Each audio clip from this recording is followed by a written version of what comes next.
মাননীয় স্পিকার, পররাষ্ট্রমন্ত্রীকে তো আর চাইলেই পাওয়া যায় না। সুতরাং আমার প্রশ্নটি জলবায়ুর উপর না হলেও ওনার মন্ত্রণালয় সংশ্লিষ্ট, এই ব্যাপারে কোনো সন্দেহ নাই।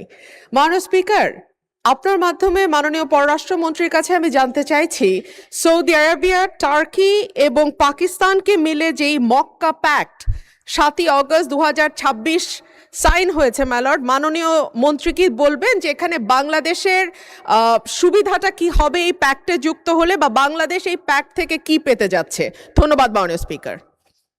মাননীয় পররাষ্ট্রমন্ত্রী, এটি সম্পূরক প্রশ্ন নয়, তবু আপনি চাইলে উত্তর দিতে পারেন বা নোটিশ চাইতে পারেন।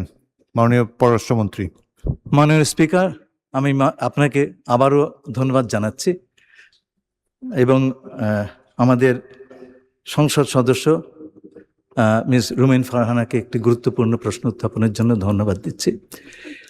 এই প্যাক্ট 3টি দেশের ভেতরে হয়েছে। আমরা এতে এই প্যাক্টটিকে ইতিবাচক হিসেবে দেখছি।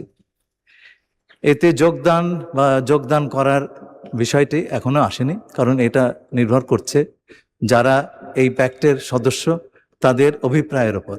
তারা যদি অভিপ্রায় প্রকাশ করেন বাংলাদেশকে এই প্যাক্টে নেবার জন্যে, তাহলে পরে আমরা নিশ্চয়ই সেটা ইতিবাচকভাবে বিবেচনা করব।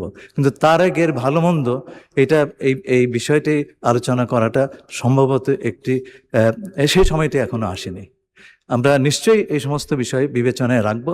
তবে আমাদের মনে রাখতে হবে একটা কথা, যে এই প্যাক্ট এটা যদি বিস্তৃত হয় এবং এটা হচ্ছে বিশ্ব মুসলিম সমাজের আত্মরক্ষার একটি ব্যবস্থা, এবং এটা আমাদের মুসলিম পরিবারের আভ্যন্তরীণ বিষয়। সুতরাং এইটা নিয়ে কারো অন্যান্যদের উদ্বেগের কোনো অবকাশ নাই। আপনাকে অসংখ্য ধন্যবাদ।